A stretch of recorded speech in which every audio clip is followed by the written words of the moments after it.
Bulletin का आगाज करेंगे और आपको बताएं कि चेयरमैन पीपल्स पार्टी बिलावल भुट्टो जरदारी कहते हैं कि अदालती इस्लाहात नागुज़ीर हैं। आईनी अदालत बनाने के कई पहलू हैं। आम आदमी को इंसाफ की फराहमी में बेहतरी आएगी। आला अदलिया के जजेस की तकर्री का तरीक़ाकार बेहतर होना चाहिए। हमारी तजवीज़ थी जजेस की उम्र कम होनी चाहिए। हुकूमत की मुजवज़ा आईनी तरामीम में शिक शामिल थी। चीफ जस्टिस की मुद्दत मुलाजमत 3 साल और उम्र की हद 67 साल होनी चाहिए। वक्त हमारा जुडिशरी में जजेस का अपॉइंटमेंट का प्रोसीजर है, that can be described best as of the judges, for the judges and by the judges. और मैंने ये भी नहीं देखा है कहीं और दुनिया में जहाँ जजेस ही जजेस का तकर्री करते हैं। पाकिस्तान पीपल्स पार्टी का जोर ये था, जो कि हुकूमत ने माना और इंक्लूड भी किया, कि हम एज कम करें। जो बढ़ाने की बात आता है या कम होने की बात आता है, वहाँ मेरे ख्याल में एक पोटेंशियल कंट्रोवर्सी आ सकता था, not only for our Supreme Court but for our proposed Constitutional Court. Proposed Constitutional Court के लिए हुकूमत की तजवीज़ ये था कि चीफ जस्टिस का एज हम रखे, टर्म हो 3 years का और एज मैक्सिमम हो 67 का। मेरे ख्याल में अगर हम कोई स्पेसिफिक एज रखे, और अफसोस की बात है कि हमारे जुडिशल निज़ाम इस पेज पे पहुंच चुका है, मगर कहना तो ज़रूरी है कि अगर हम कोई एज रखते, चाहे वो 65 का हो या 67 का हो, मेरा पार्टी का ये मौक़िफ़ है कि वो इंडिविजुअल स्पेसिफिक लगता। वो ऐसे लगता हम किसी को आउट रखने की कोशिश कर रहे हैं या किसी को इन रखने की कोशिश कर रहे हैं। चीफ जस्टिस का 3 साल का टर्म हो और आम जजेस का उससे ज़्यादा टर्म हो, ताकि चीफ जस्टिस को, उस कॉन्स्टिट्यूशनल कोर्ट को वो मौका मिले कि वो अपना 3 टर्म सर्व करने के बाद फिर दूसरा उसी कोर्ट का जस्टिस को ये मौका मिले।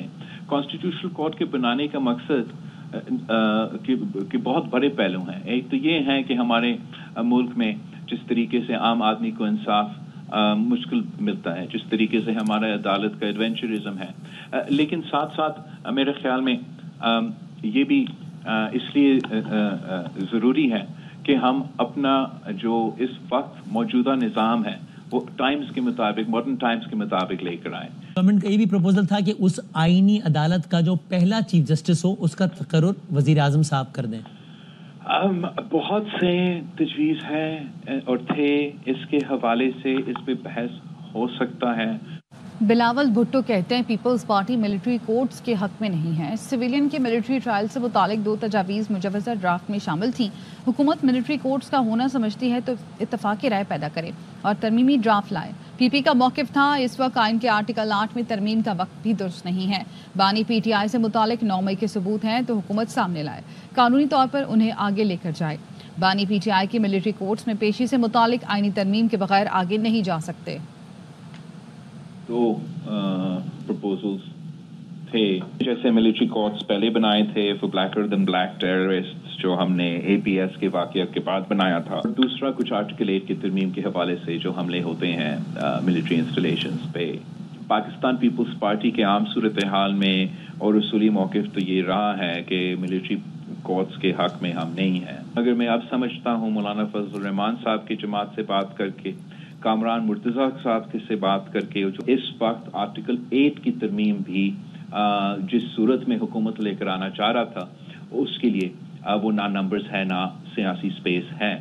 अगर हुकूमत वाकई समझते हैं कि ज़रूरी है कि हमें फिर से आला APS मिलिट्री कोर्ट से इस किस्म की कोई लेजिस्लेशन लाना चाहिए, तो फिर पाकिस्तान पीपल्स पार्टी का मुतालबा होगा कि जॉइंट नेशनल सिक्योरिटी इजलास बुलाया जाए, नेशनल असेंबली का, सेनेट ऑफ पाकिस्तान का।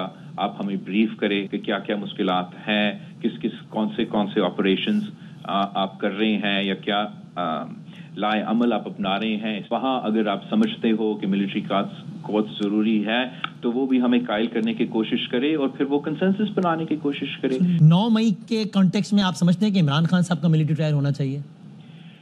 जहाँ तक खान साहब का अपना किरदार था मई 9 के हवाले से, उसका तफसील थोड़ा बहुत मीडिया के थ्रू एक इम्प्रेशन मिलता है, पर मेरा ख्याल में हुकूमत को लेकर आना चाहिए, सामने रखना चाहिए कि क्या सबूत है।